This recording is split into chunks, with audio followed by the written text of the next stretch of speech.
Episode 23 माँ बाप की मूर्तियाँ। हेलो दोस्तों, स्वागत है आपका SK एनिमे एक्सप्लेन में।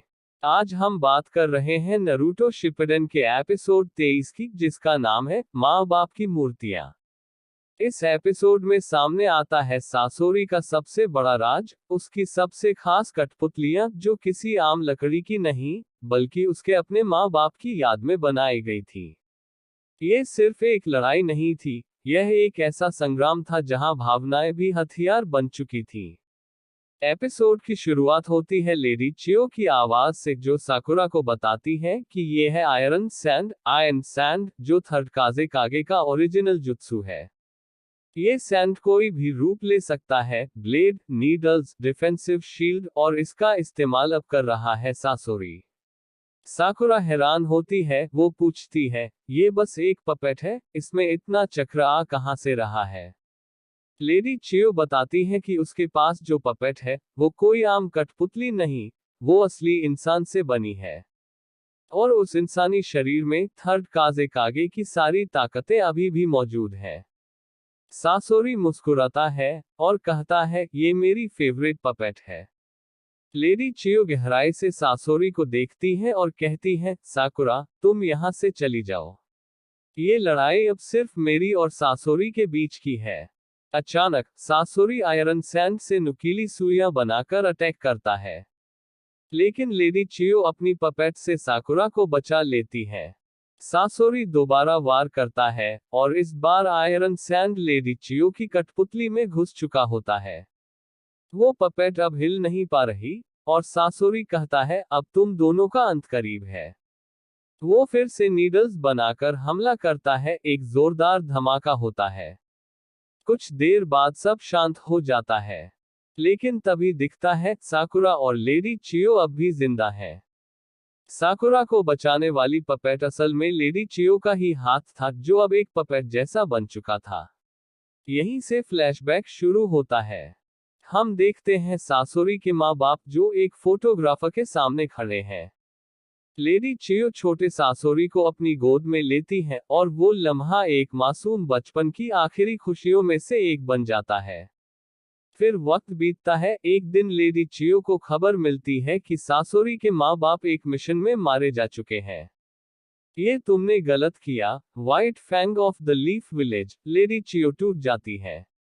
उधर सासोरी अब बड़ा हो गया है, अकेला बैठा है और खिड़की से बाहर ताक रहा है।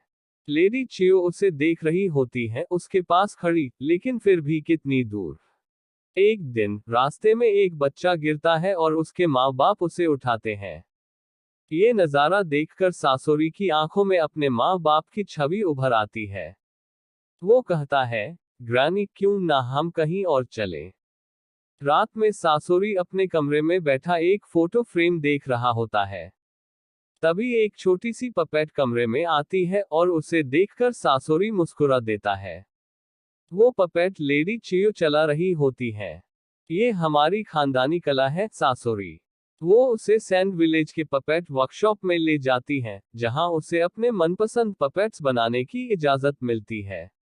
लेकिन लेडी चियो को नहीं पता था कि सासोरी किस ओर बढ़ रहा है।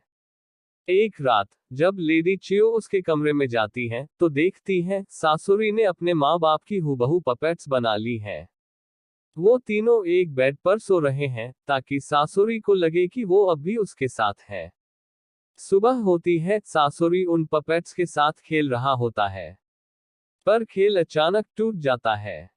पपेट्स गिर जाते हैं, जैसे उसकी दुनिया दोबारा बिखर रही हो। वापस वर्तमान में लेडी चियो अब अपने पपेट वाले हाथ को अलग कर देती है। सासोरी का पपेट फिर से आयरन सैंड छोड़ता है और उससे हवा में उड़ने वाला प्रिज्म बना देता है। लेडी चियो फुसफुसाती है, मैं पहले क्यों नहीं समझ पाई। वो साकुरा से कहती है, अब तुम निकल जाओ। लेकिन साकुरा पीछे नहीं हटती, मैं आपको छोड़कर नहीं जाऊंगी। कोई ना कोई तरीका जरूर होगा इसे हराने का। वो कहती है, आप मुझे पपेट की तरह इस्तेमाल कीजिए, लेकिन फर्क ये है कि मेरा शरीर इंसान का है, लहू और मांस का। इस पर आयरन सैंड का कोई असर नहीं होगा। लेडी चियो थोड़ा हिचकिचाती हैं, पर साकुरा कहती है, मेरी टीचर कहती हैं, मेरा एक हाथ ही काफी है किसी को हराने के लिए। फिर शुरू होती है एक नई लड़ाई। साकुरा दौड़ती है, सासुरी फिर से आयरन सैंड गिराता है, लेकिन साकुरा उससे बच निकलती है। वो पास आती है, एक जोरदार पंच मारती है और सासुरी का हमला वहीं गिर जाता है। अभी तो ये शुरुआत है। साकुरा की आंखों में है जुनून और दिल में है सच्चाई।